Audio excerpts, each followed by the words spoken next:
sou Mari Berniz, nós estamos aqui com o Ricardo Abis. Nós vamos fazer uma entrevista para o evento Líderes Exponenciais. Ricardo, de acordo com a sua experiência, o que é um líder exponencial? Obrigado pela oportunidade. Eu gostaria de trazer uma visão um pouquinho diferente na compreensão do que vem a ser exponenciais, né? Porque exponenciais a gente aprende desde o tempo de escola, né? Nas aulas de matemática, em física e etc. Exponencialidade, na verdade, é um determinado ponto da curva onde você tem um crescimento acelerado. Na verdade, sempre existiu exponencialidade em negócios, e isso a gente pode observar no passado. Sempre existiu disrupção, que é um termo que Clayton Christensen de Harvard trouxe esse termo apropriadamente. Mas quando você volta na história, você sempre teve empresas disruptivas. Não é nenhuma novidade. Não. Se você pegar, por exemplo, Napster. O que aconteceu com Napster? Napster é uma empresa exponencial, foi exponencial porque teve um crescimento vertiginoso em determinado tempo. Era uma empresa disruptiva porque trazia compartilhamento de músicas para um ambiente que você só comprava CDs. O que ela não soube, e a maioria das empresas que a gente entende por exponenciais não consegue, ela não soube entender o momento onde ela precisava fazer o segundo elo de virada. Porque exponencialidade não é uma curva infinita, embora em matemática, enfim, o conceito de exponencialidade seja esse. Em negócios, exponencialidade é aquele gatilho, aquele momento onde você consegue fazer algo que realmente chama a atenção de um determinado público, que você consegue ganhar um determinado mercado, mas a partir desse momento ele vira flat de novo. Porque aquela base que você tinha antes de se tornar exponencial, ela sobe a régua. E aí você tem que ir de novo. Se você pegar o Napster foi assim, e não soube aproveitar o gatilho. Se você pegar a própria história da Apple, a Apple foi extremamente disruptiva e exponencial no momento da fundação. Ela veio com o conceito de computador pessoal, que até então não existia. Aí depois veio os investidores na Apple e etc. E foi aquele desastre, naquele momento em que a Apple tentou seguir a IBM, e aí o Steve Jobs pega e assume a Apple de novo, e lança iPod, iPhone e etc.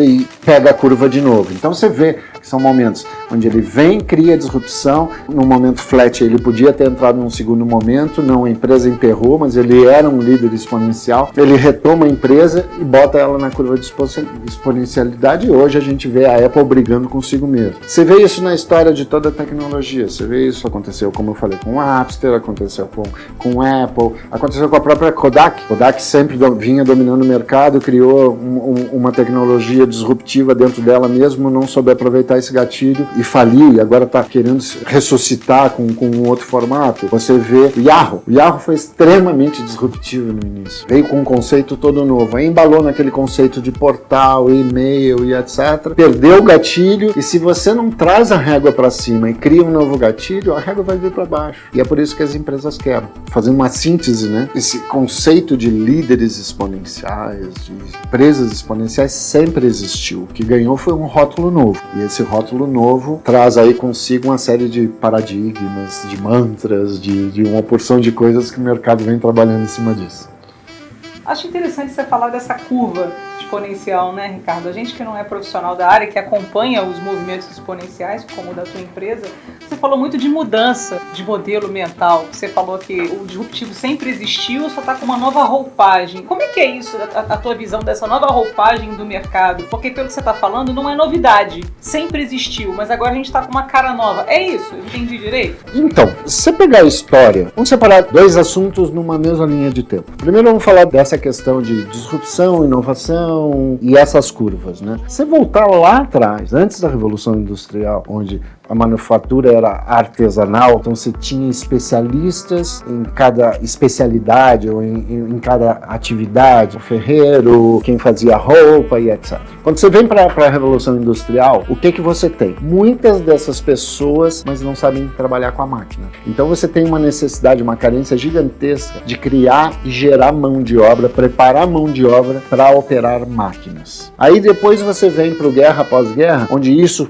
já ganhou uma velocidade, aí você tem muita gente técnica operando as máquinas, mas não tem pessoal gerencial preparado para essas pessoas. Quando você avança um pouquinho mais, e aí você tem no início dos anos 70, mais forte no Brasil, a partir do final dos anos 80, você tem os MBAs, etc. É a necessidade de formar mão de obra gerencial para gerar essa demanda toda de produção que você tem. Aí você vem para a curva de novo. Quando você chega nos anos 90 e começa a entrar nos anos 2000, 2010, trazendo mais para uma coisa contemporânea e mais presente, aí o que você observa? Você observa que você tem muita mão de obra preparada para o modelo que nós temos hoje, mídia social, marketing digital, tal. Você não tem gente preparada para inteligência artificial, deep learning, machine learning. Você pega hoje, 2018, quando você traz essa curva, todo esse acompanhamento, você vai ver que ele não difere do passado. E você vai ver que a gente chega em 2018 com uma carência mundial de mão de obra especializada no desenvolvimento de tecnologia e não só ligada à inteligência artificial, robótica, em diversos setores. Existe de novo, voltando lá no início do pós-guerra, na ascensão do Japão pós-guerra, etc., necessidade gigantesca de formar mão de obra especializada e qualificada. Então a liderança precisa acompanhar isso. Por que eu disse que ia traçar dois paralelos? Porque o marketing desde os anos 60, do final dos anos 60 até hoje, não mudou nada.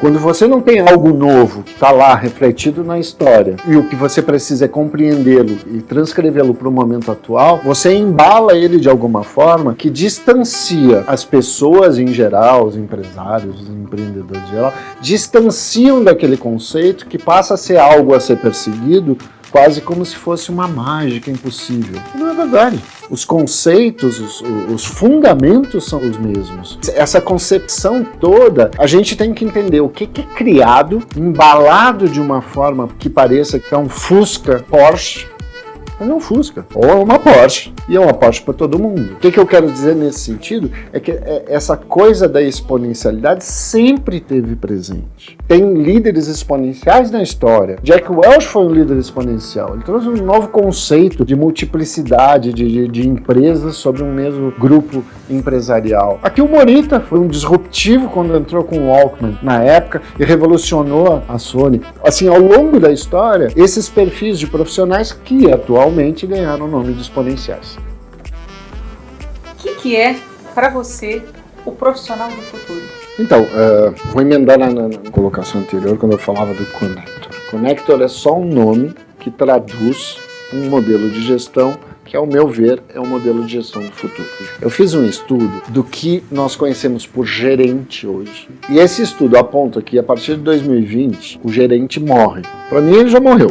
Aí agora eu vou para o campo da futurologia. No futuro próximo, eu acredito que o profissional exponencial, disruptivo, ou seja, adaptado para um modelo mais contemporâneo de mercado, de empresas, de curva de aprendizado, enfim, cultural e etc. É um modelo de profissional que ele tem a capacidade, como eu falei anteriormente, de ver o todo, interceder nas partes, mas que tem uma característica de empreendedor.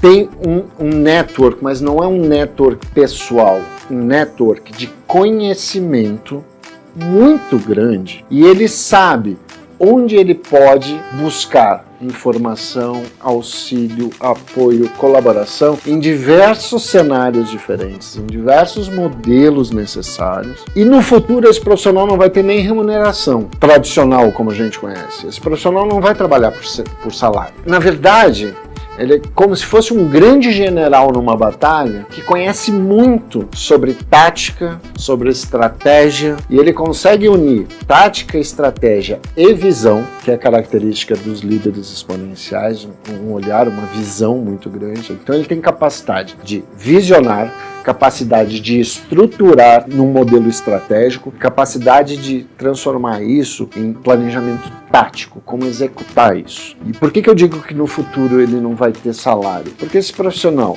ele é tão bom no que ele faz, que ele vai chegar nas empresas e vai trocar isso por assets, ele vai trocar isso por participação na empresa, por resultados. E assim que ele intervir, ele já sabe que o trabalho dele acabou, porque na curva de aprendizado constante, ele forma outros connectors em menores proporções e ele já pula para outro negócio e sai fazendo isso. Então eu posso no futuro ter essa característica e ser sócio de 50 empresas. Então eu não quero ser mais gerente, eu quero ser connector agora.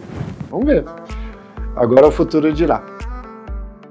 Essa foi só uma palhinha do que vocês vão assistir no Líderes Exponenciais edição Rio de Janeiro com Ricardo Abies. Eu aqui fiquei maravilhada, estou ansiosa para chegar no dia do evento, tá de cara com esse fera aqui dos Líderes Exponenciais. 23 de maio, no Centro Empresarial Mário Henrique Simons, Líderes Exponenciais espera por você.